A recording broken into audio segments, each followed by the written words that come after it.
Governor of Missouri Mike Kehoe is here. The Friday announcement special session gets underway tomorrow morning down in Jeff City, and that is where the plan is to change the congressional map, and that will have a major impact here in Kansas City. Governor, good morning. Thanks for being on KCMO. Pete, it's always good to be on with you this morning. Thank you for having me. Yeah, we appreciate the time. So this congressional map, how much of this was your decision versus getting a call from the White House and them saying, hey, we think we can get one more Republican seat here. Let's try to do it?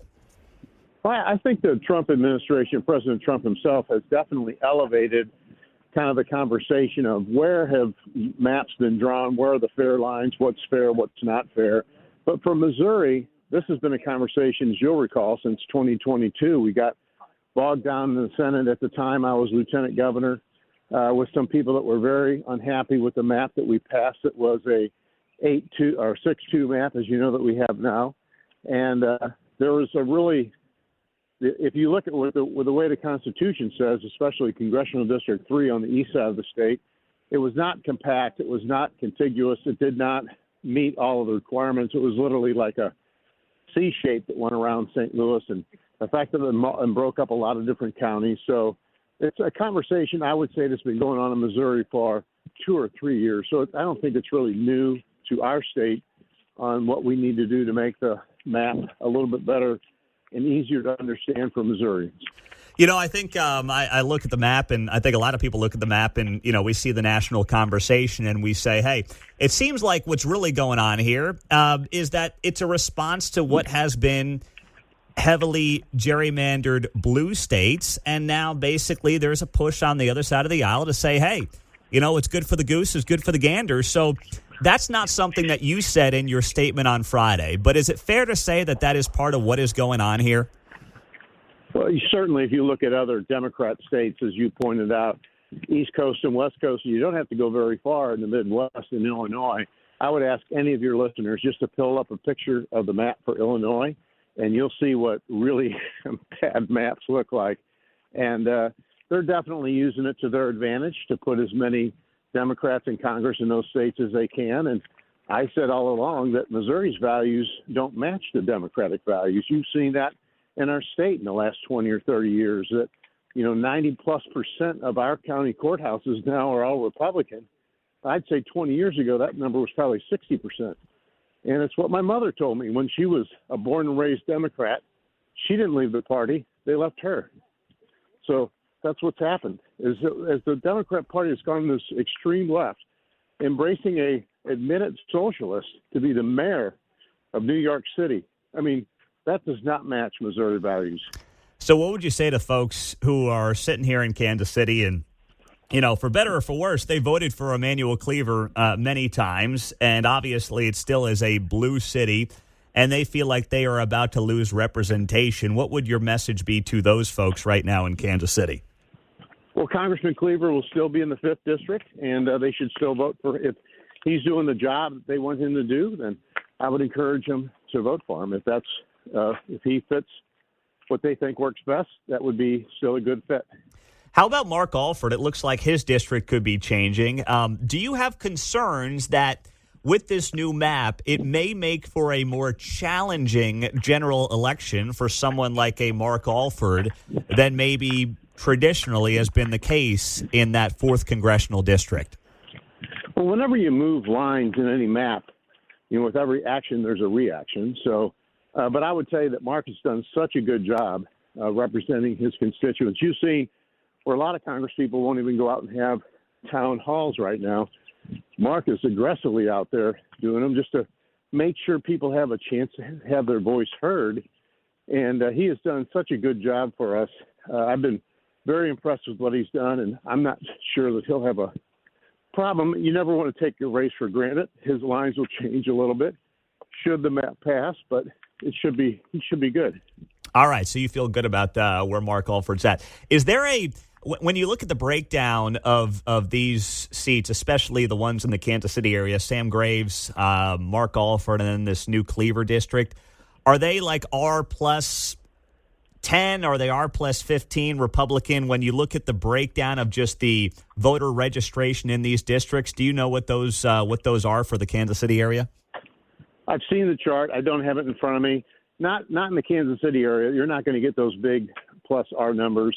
You would in southeast or southwest Missouri. I'm going to say most of those districts are probably R plus 8 to 10. Okay. But look, at the Kansas City region now will have 3 congressional members together fighting for what's best for that region. And I think anytime you can put 3 versus 1, that's probably a good scenario. Now that this 5th district is going to be more competitive, do you plan to have any endorsements as a lot of Republicans say, hey, I think I can run or should run for this seat in the 5th congressional district? Yeah, I haven't really had any conversations with anybody. Nobody's reached out to me. I think everybody's going to wait to see what the House and Senate do. If this map, with this version, is the Missouri First map, we call it, is what's going to work, then I'm sure there'll be people interested in taking a look at that seat. Yeah, absolutely. Mike Kehoe, the Missouri governor, is here on KCMO. So you guys go back in the session tomorrow. What is your confidence level that this thing ultimately does get passed and get done? Well, it's going to take conversation. Obviously, the House will start the version of the bill tomorrow when they come in. It'll take a few days to get through there. They'll have hearings, public testimony, et cetera.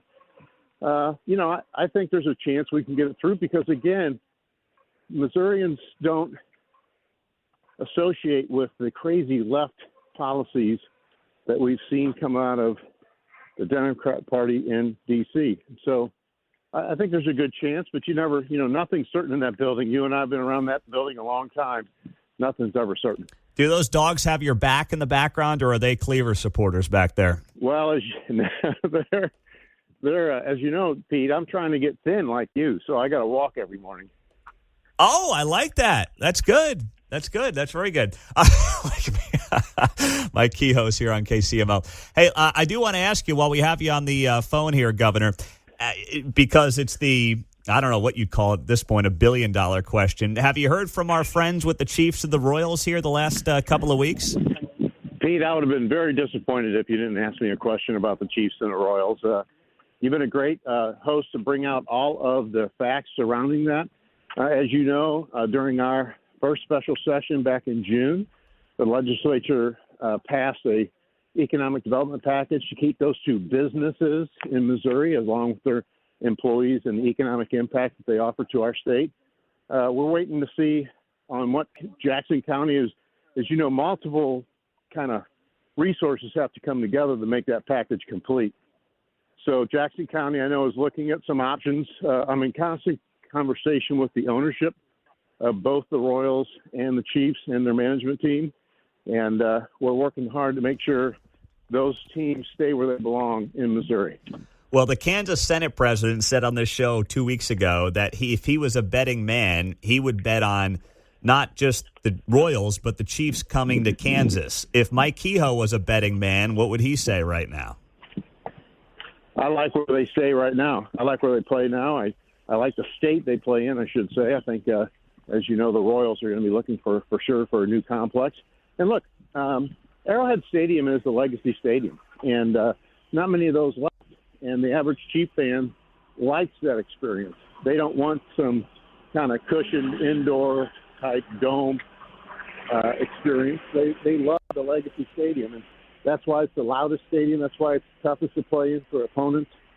I think the Hunt family, as long as we can be competitive along with Jackson County, will try to stay in the stadium that was built for them.